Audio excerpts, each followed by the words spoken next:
أعوذ بالله من الشيطان الرجيم بسم الله الرحمن الرحيم الحمد لله رب العالمين الصلاة والسلام على رسول الله وعلى آله وصحبه أجمعين أما بعد إن شاء الله ونبرنوتا كينيا كتاب أصول الثلاثة إرى وتا دبدمي في توكو مو ميكا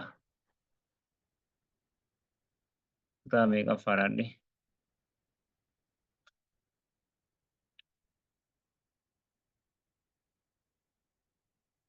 وتا دبدم فا وتا إسا دبدم فا جتشو سنرى واهي إحسانا دبنيتر إحسانا jechuun maali jenna? Ihsaanni ati rabbiin gabbaruudha. Akka rabbiin argitutti rabbiin gabbaruudha jenna. Ihsaanni. Kanaaf ihsaan sana irratti ihsaana jechuun maal? Hiikummaan isaa toltuu hojjechuu jechuudha. Toltuu hojjechuu jechuun maali? Gaarii hojjechuu jechuun maali? Akka rabbiin argaatutti rabbii kee gabbaru. Akka rabbiin argaatutti. Yoo ofiimmoo arguu baatte yoo inni ni argaaretti rabbiin gabbaruudha.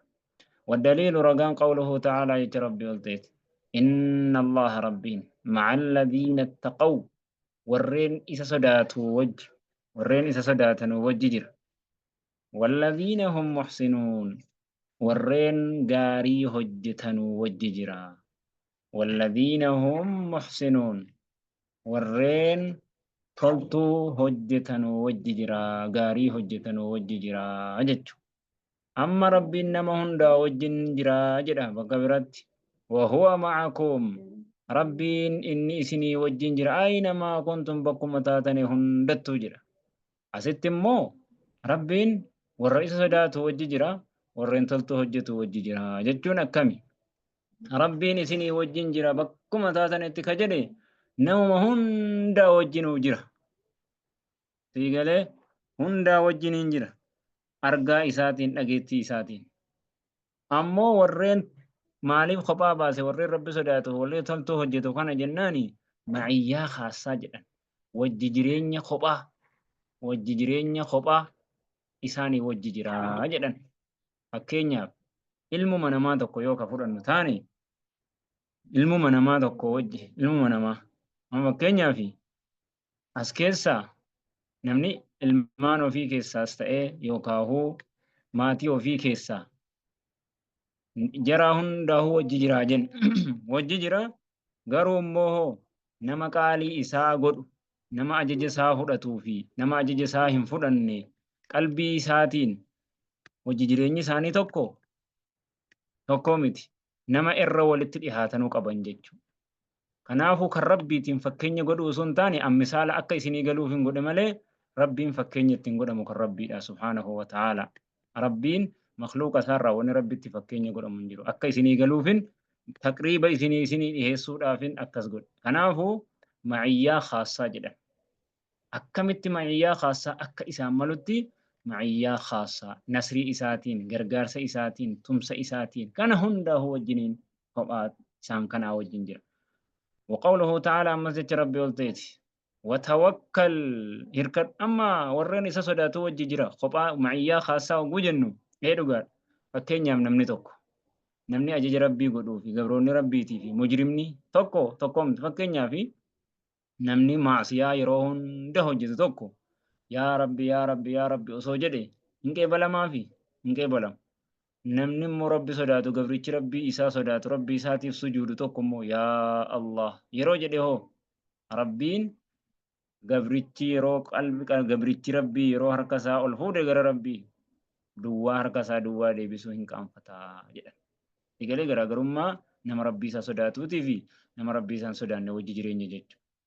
وتوكل هكذا على العزيز ربي جبات إرت الرحيم ربي رحمتنا ما قرأت هرتي هركدو الذي يراك رب سنوكا سيرجو حين تقوم ويتتلابت صلاة وتقلبك كانت قلت في الساجدين ورين سجود وجه ورين صلاة وجنين وكانت قلت كان سيرجو وجدت رب سيرجارا إحسان جتون أكوانتي رب يواتي إسارجو بات إني سيرجارا إسا قبري أكوانا جتو تنجني كان أفوكنو رب إنما أرججتو سيرجارا إني أتيرجو باتو إني سيرجارا وانتي في ربي كي بريتي قبل قوله تعالى مسجد ربي قلت وما تكون يا نبي محمد أتوان أرقمت وأن تاتوا في شيء وما تكون وأن تاتوا يوكا وأن أرقمت في شأن حالما تكو كيستي أكاتما تكو كيستي وأن أرقمت وما تتلو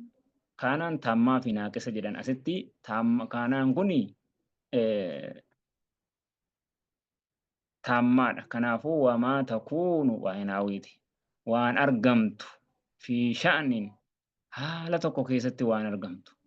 Wamaa tatluu hammas waan qaraatu. Minhu haaluma keessa narraahuu min qur'aanin. Haaluma keessa jirtu sana haaluma fedhe keessa jiraattu min qur'aanin qur'aanarraa waan qaraatu. Walaa tacmaluuna.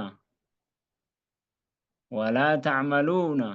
ويوكاو وما تتلو وانقرات منه قرآن الرا وانقرات من قرآن مرة وانقرات ولا تعملون وان هجتن من عمل هجرا أكما ولي قالت إلا كنا هجم دنيا آكراس هجم فد وان هجتنو إلا كنا يونو دي تاني مالي عليكم سن رت شهودا ملأتو إسن أرقنا إسن لا رسن أقهار إذ تفيضون ويتيسن سسنتن فيه hojii san keessa wayita seentanu yeroo isin qaraa seentanu dalagatatti seentanu oofuutti seentanu deemuutti seentanu haasa'uutti seentanu barreessuu barachuu hojjechuutti yeroo seentanu nuti isin irratti mul'atoodha taane nu jalaa bahuu hin dandeessanu jechuu. Kanaafuu wanni tokko rabbi irraa dhokatuu hin danda'u. Rabbiin waa hunda arguu keessa rabbiin jedhan rasuulli alayhi salaatu wassalaam mixii gurraattii kan isin dhagaa qulqulluurra deemtu.